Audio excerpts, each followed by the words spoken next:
Selamat siang para sahabat semua. Di sini saya akan videokan motor Supra 125. Di sini saya kedatangan motor ini dengan keluhan motornya itu suaranya tadi kasar sekali di bagian blok bureng.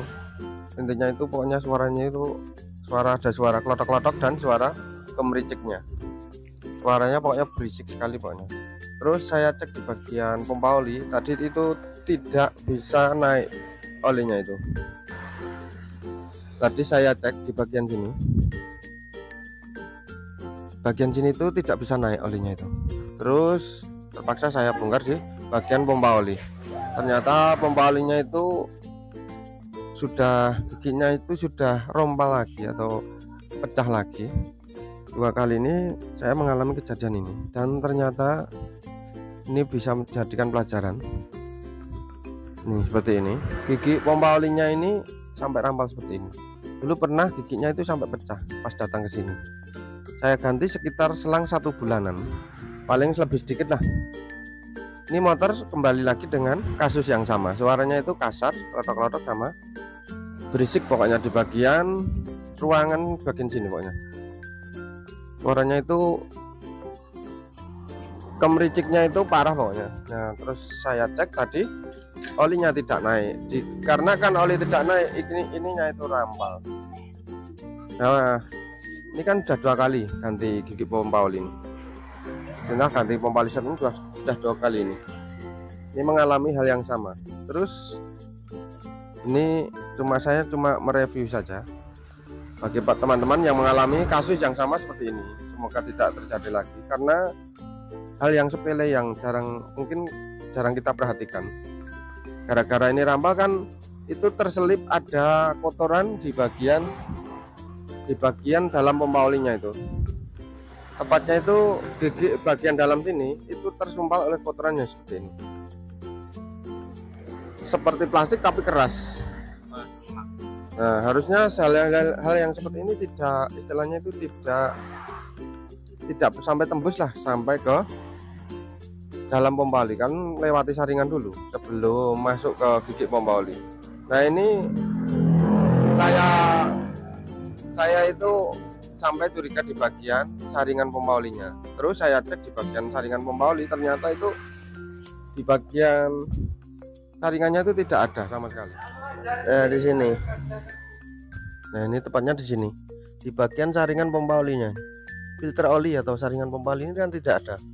Itu ternyata berpengaruh sekali terhadap kinerja dari pompa oli, terutama bisa membuat awet dan tidaknya itu pompa oli tergantung ada saringannya atau tidak. Soalnya kotoran yang ada di sini dari putaran oli berkumpul, kotorannya kan ada di sini. Itu kan sampai tersedot di bagian pompa oli, itu bisa mengakibatkan pompa olinya itu macet, terus akhirnya giginya itu rampal seperti kasus motor ini. Nah seperti ini tampakannya. Jadi para sahabat perhatikan pokoknya di bagian saringan ini, kalau ini mengalami kendala seperti ini, pecah, pompa oli macet, itu pastikan dulu di bagian sininya itu ada saringan pompa olinya, karena itu sangat menentukan ini awet dan tidaknya. Walaupun ini orisinil, kalau ininya sampai banyak kotoran bisa tembus ke dalam terus masuk ke gigi bagian dalam sini, itu bisa mengakibatkan macet, terus ininya itu rampal, giginya itu bisa pecah seperti ini. Nah, seperti ini penampakan pompa oli yang pecah. Ini saya buka saja dulu bagian dalamnya supaya para sahabat bisa paham. Nanti para sahabat bisa perhatikan isi di bagian dalam pompa olinya. Ini saya lepas dulu bagian kancingnya, setelah itu kita nanti lepas bagian isi dalam gigi pompa olinya. Ini saya lepas dulu. Ini menggunakan kancing setengah bulan. Jadi tujuan saya di sini hanya untuk berbagi atau share tentang keluhan dari pompa oli 2 kali mengalami rampal pada giginya. Ini kita lepas dulu. Agak kesulitan ini kalau tidak menggunakan pakai obeng kecil, bisa pakai tang bisa ini.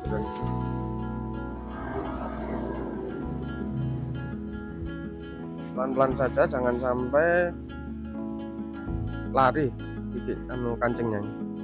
Soalnya ini bisa lompat kalau nggak ada tim lepasnya. Ini saya taruh di sini saja dulu kancingnya. Terus ini saya lepas dulu bagian pertama, ini kita lepas, terus kita tarik ke belakang sini. Tuh, ini sudah lepas. 2 kali mengalami gigi pompa oli yang pecah dikarenakan kotoran dari mesin terbawa oli berkumpul jadi satu di bagian bawah saringan pompa oli, tersedot masuk ke bagian pompa oli. Jadi penyebabnya itu cuma sepele, saringan pompa olinya itu tidak ada.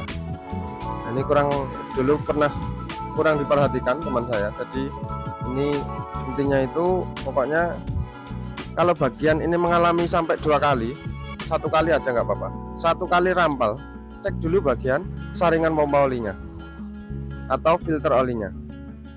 Jadi dipastikan itu ada atau tidak dulu. Kalau ada, posisi kotor dibersihkan.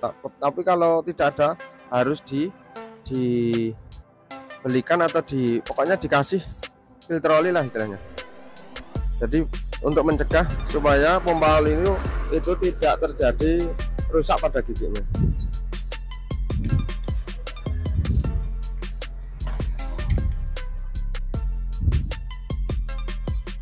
Ini kita lepas bautnya seperti ini. Ini saya kasih info saja bagian dalam pompa olinya biar para sahabat tahu. Tuh, tadi kotorannya itu menyumpal di bagian sela-sela ini. Kotorannya itu kecil sekali, seperti plastik tapi keras. Kalau saya perhatikan itu seperti selang aki yang sudah mengeras. Entah dari mana masuknya saya nggak tahu. Pokoknya bisa masuk ke oli mesin, terus terutama masuk ke ruangan bawah saringan atau filter pompa oli. Karena ini fungsinya itu menyedot terus dibuang keluar ke jalur silinder head. Jadi kotoran tadi terhisap oleh pompa oli ini, terus masuk ke sela-sela ini, yang akhirnya membuat gigi ini macet tidak bisa bergerak.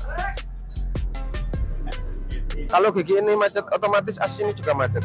Nah, as ini dapatnya itu gigi ini berputar terus mengikuti gerakan atau putaran mesin. Karena ini macet, mesin tetap jalan, akhirnya giginya itu rampal atau pecah-pecah, jadi putus seperti ini atau pecah seperti ini. Nah, itu saja para sahabat semua yang ingin saya share atau saya bagikan video ini. Semoga ini bisa bermanfaat bagi para sahabat semua yang mengalami kendala bagian pompa olinya itu diganti kok masih rampal lagi. Itu dicek dulu bagian saringannya, jadi dipastikan ada atau tidak, terus posisinya itu bersih atau tidak kalau ada saringannya, karena itu bisa menjadi istilahnya itu penahan kotoran, atau istilahnya itu mencegah supaya pompa oli ini tidak macet. Kalau sampai macet seperti ini akibatnya, nanti oli tidak naik, akhirnya di bagian silinder head, bagian noken as dan templar itu menjadi korban di bagian sini, noken as dan templarnya, kalau sampai oli tidak bisa naik ke sini. Nah, itulah tadi para sahabat semua, semoga ini bisa menjadi pertimbangan atau acuan ketika para sahabat mengalami kendala dengan hal seperti ini. Semoga video yang saya bagikan ini bisa bermanfaat bagi para sahabat semua. Kita berjumpa lagi di kesempatan video yang berikutnya. Terima kasih.